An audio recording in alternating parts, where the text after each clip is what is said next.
तो राहुल गांधी की करीब 4 साल पहले की मोदी शब्द पर की गई टिप्पणी उन्हें महंगी पड़ी। कोर्ट ने उन्हें 2 साल की सजा सुनाई, लेकिन इस टिप्पणी को लेकर बीजेपी के राहुल गांधी पर सियासी हमले और तेज हो गए। बीजेपी अब राहुल गांधी की कही उस बात को ओबीसी के अपमान से जोड़ रही है।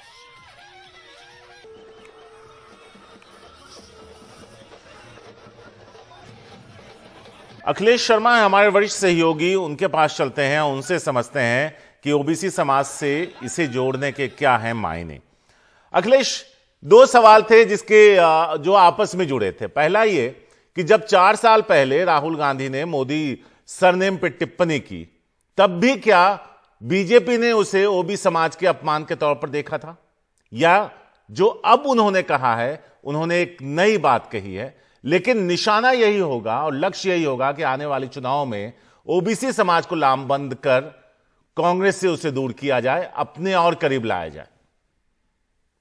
निश्चित तौर पर शारिक, और जो पहली बात आपने कही है, बीजेपी ने कई मामलों पर इस बात का जिक्र किया था, लेकिन अब चूंकि ये मामला फोकस में आ चुका है, राहुल गांधी का जो बयान था कर्नाटक में कोलार में जनसभा में उन्होंने ये बात कही थी, और उसी को लेकर के अब चूंकि अदालत का फैसला आ गया है जिसमें कि दोषी पाया है राहुल गांधी को आपराधिक मानहानि का, इसीलिए बीजेपी ने इसे एक सबसे बड़ा मुद्दा बनाने का फैसला किया है। सीधे तौर पर बीजेपी अध्यक्ष जेपी नड्डा का जो बयान आया है उसमें जिस तरह से कहा है कि ये पूरे ओबीसी समाज का अपमान है। आप जानते हैं कि मोदी सरनेम जो है वो कई राज्यों में, चाहे बिहार हो चाहे गुजरात हो, उसमें ओबीसी समाज के लोग इसका प्रयोग करते हैं, और इसीलिए जब राहुल गांधी ने इस सरनेम को चोर शब्द से जोड़ा तो निश्चित तौर पर यह बेहद आपत्तिजनक था, और इसीलिए बीजेपी ने इसे पूरे देश में ओबीसी समाज का अपमान बताया है। बीजेपी अध्यक्ष जेपी नड्डा ने कहा है कि ये लगातार ओबीसी समाज की भावनाओं को आहत कर रहे हैं, और ओबीसी समाज प्रजातांत्रिक ढंग से राहुल से इस अपमान का बदला लेगा। यानी बीजेपी चाहती है कि ये एक बहुत बड़ा मुद्दा बने, और खासतौर से कर्नाटक के विधानसभा चुनाव जो अगले सप्ताह ही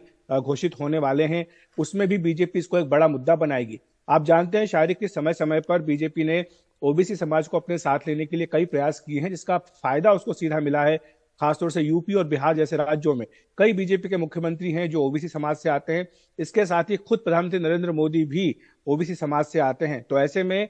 राहुल गांधी के इस बयान को बीजेपी ओबीसी समाज का अपमान बता करके अपने साथ उनको रखना चाहती है। और जिस तरह से कुछ क्षेत्रीय पार्टियों ने हाल में, चाहे वो उत्तर प्रदेश में समाजवादी पार्टी हो, चाहे बिहार में आरजेडी हो, जिस तरह से रामचरितमानस का मुद्दा उठा करके ओबीसी समाज को बीजेपी से तोड़ने की कोशिश की थी, अब लगता है बीजेपी को कि ये उसकी एक बड़ी काट होगी, और ये कांग्रेस को, राहुल गांधी को निशाने पर साध कर ओबीसी समाज को बीजेपी अपने साथ बनाए रखने में सफल रहेगी।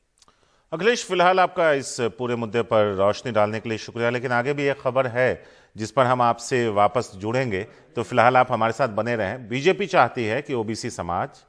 इसका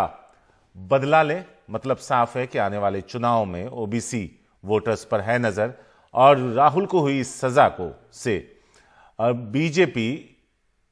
मोदी सरनेम को लेकर कही गई उनकी बात को ओबीसी समाज के अपमान के तौर पर